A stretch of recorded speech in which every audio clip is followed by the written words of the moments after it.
So hi, welcome to Sabo Say a Lot. Today we're going to start off making some cranberry sauce that can be eaten every day as well as on holidays like Thanksgiving and Christmas. So what I like to do is I like to start off by pouring them on a cookie sheet because I like to go through and get out all the bad cranberries before I start. And so I actually lost a half, so I'm going to end up with 2.5 pounds basically of cranberries to make my sauce. One great thing that I want to let you know about cranberries and why they can be eaten any day of the week is because they prevent cavities, they reduce inflammation in the body, they maintain digestive health, and they improve heart health and prevent cancer. And these are some important things to me. So I will keep a couple of the healthy ones simply because they do have seeds in them, and I am a avid gardener. And this is what the inside looks like. And inside of those cavities, you probably couldn't see it, there are these little bitty teeny seeds. If you plant them, the bush does take about 2 to 3 years before it will produce any fruit. But they do grow in Indiana, and I look for things that I can grow that are fruits here in Indiana because we do get a lot of cold weather, and they will come back the following year. So now that I've sorted these all out, I'm going to go ahead and put them in the bowl. We're going to go ahead and get those washed and cleaned and ready to go. I've washed the cranberries, and I'm going to do the zest of the orange. And when they talk about zest on an orange, it's just like taking one of these little pillars, and you see how the orange stuff peel is inside. That's actually the zest. Oops, sorry, didn't mean to knock your eardrums out, but I'm gonna do that. And I wish I would have saved that first water from when I rinsed the cranberries. To let you know that it is a good idea to make sure that you wash those first, because I found there was a couple of little bugs and the water was dirty. So right now I've got them sitting in some vinegar and salt, and then if I see any debris that's in there this second time, I'll give you a look at that so you'll know, okay, yeah, it might be a good idea if I wash the cranberries first. Unless you don't mind a little bit extra dirt and a little bit of extra protein, you can do it your way. I'm just letting you know for information purposes. I know I kind of overkill on washing stuff and using filtered water for my food. I really got it from my mom. She actually told me one time, Sabrina, I just love your food because your food tastes clean, baby. Your food tastes clean. I was like, oh, thank you, Mama. And so now I just think that clean food somehow tastes better. I'm not sure if it does or not, if it's healthier or not. I know the body's very resilient. But God rest her soul. Rest in peace, Mama. She's no longer with us. So I basically got that zested up a little bit. I'm making fresh orange juice because I do not have orange juice. So it's going to be made with fresh orange juice. Okay, so I am back to add all of my cranberries to the pot.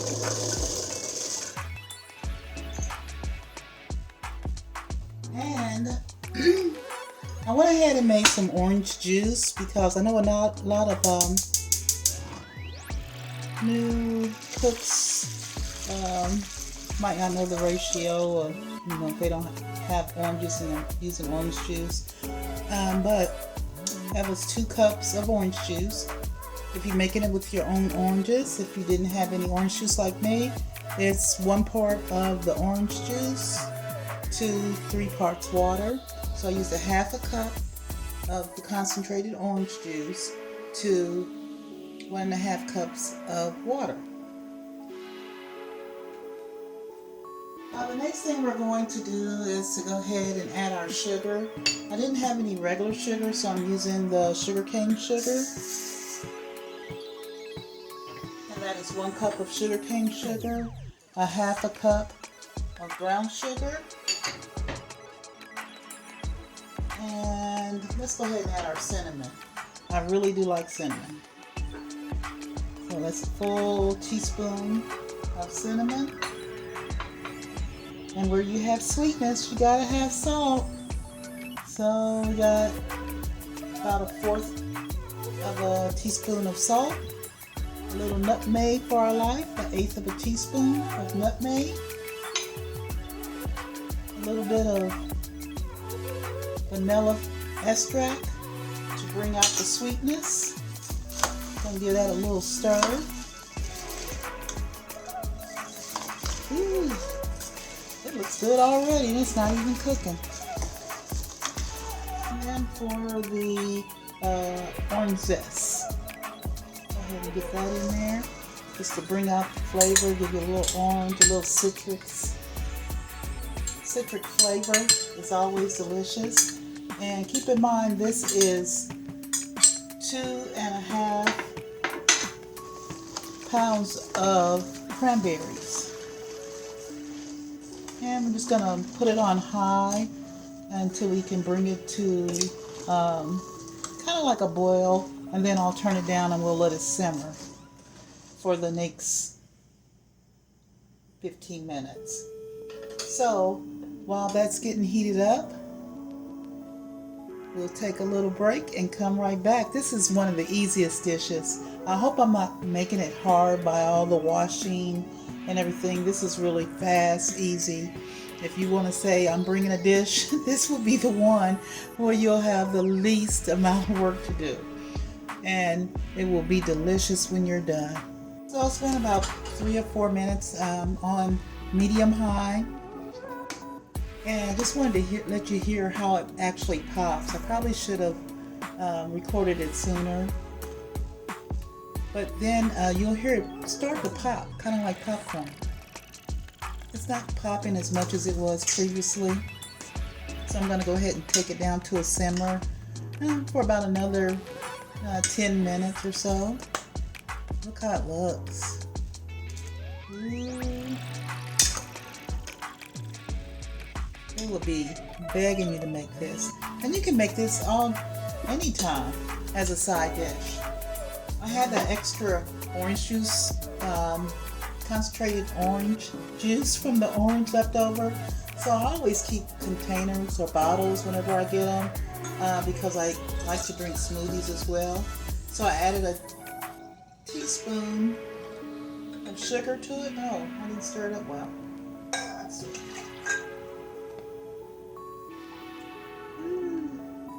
It was like 1/3 of a cup.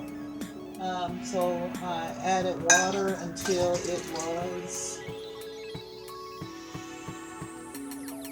1.25 cups.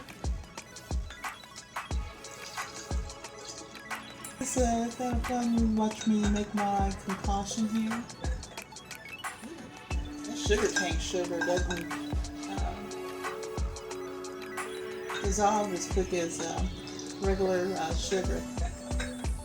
So my orange juice, even at a simmer, it doesn't take long to make. It's almost done. And even after it does get done, it'll look like it's kind of liquidy. But once it sits in the refrigerator, it will get a little bit more firm.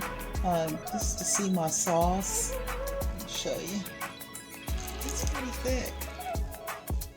It's not thin like water, and it's not even finished cooking to my desired way of how I like my cranberries to be. And cranberries is a very tart fruit, so that's why you add the sugar. When you're almost done, you can give it taste it a little bit and just see if it's sweet enough for your taste. I'm not all that big on sugar.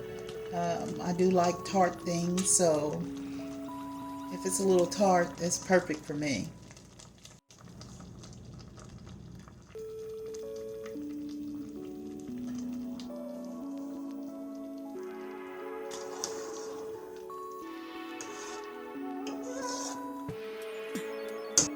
So when I tasted the cranberry sauce, it was perfect for me, but I am not only making it for myself, I'm making it for others as well.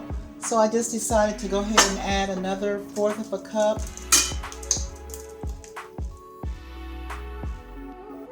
of sugar. And I use the brown sugar because brown sugar thickens better. And look at that. So that's how it came out. Still have chunks of cranberry as well as smoothed out pieces, more saucy.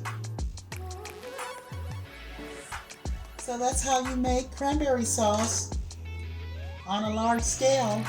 And you can refrigerate it and it will last, a couple of weeks if you make this much yourself, depending on how much you like cranberries.